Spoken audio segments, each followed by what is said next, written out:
Do you think Ozempic is indicative of a wider problem in Western society where people look to drugs to solve their problems rather than dealing with the underlying causes? Higher weight is actually far more complex than just lifestyle alone, and there are genetic and metabolic factors, and it is extremely complex. It helps you feel full, so it basically, slows down how your stomach empties food into your small intestine. Amazing for type 2 diabetes, great, but also, as you've alluded to, there's other benefits, including weight loss.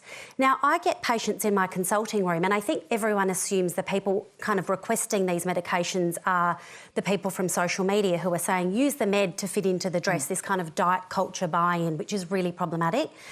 But plenty of people come into my consulting room and say, Priya, I really want to shift 5 to 10% of my weight to reduce my chronic disease risk, my risk of type 2 diabetes, fatty liver, metabolic disease. I want to move with my kids. I want to reduce my bowel and breast cancer risk. I need a kickstart so that I can implement the lifestyle changes. And the medication can have a really powerful role in doing that. So I'm really hoping that accessibility improves. Yeah, so what happens for those people? It's basically about how much... It's a private script. It's about how much they earn, right? Correct. How much money they have. And for many people, it's simply not accessible. But I would say there's other options that are on the PBS when it comes to higher weight and the options and what's funded. But, these are certainly one of them. And I have to say, everything has risk-benefit. Now, I've noticed that in Australia, Ozempic, the other new weight loss drugs, are being described as a kind of craze or a fad. It's really important people understand there's a lot of upsides and downsides to these drugs. This is not a fad or craze. There's been a staggering medical breakthrough. Now, when I first learned about this and started taking them, because there was a lot of heart disease in my family, a lot of the men in my family get fat, die young. I'm older now than my granddad ever got to be.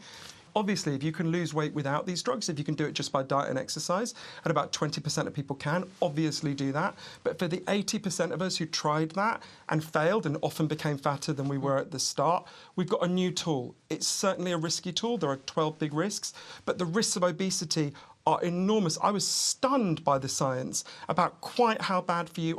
Of course, we should oppose stigma, absolute 100%, and bullying. We've also got to acknowledge the scientific fact that obesity on average is really bad for you, and a tool that reduces it is certainly worth considering, although we do have to go carefully through the risks and benefits. I think this is going to be a really big challenge for authorities to deal with this. There's the cost. There is the number of people who are going to be taking them, whether they're on the PBS or not. But at some stage, there will be a PBS application for this to be put onto the PBS for weight loss. And I think sort of where you draw that line, people who are chronically obese and for whom this would be a very significant health benefit is one thing. And people community-wide benefit in terms of the costs onto the health system. I mean, I think this is unlike statins, to lower cholesterol and other big blockbuster drugs.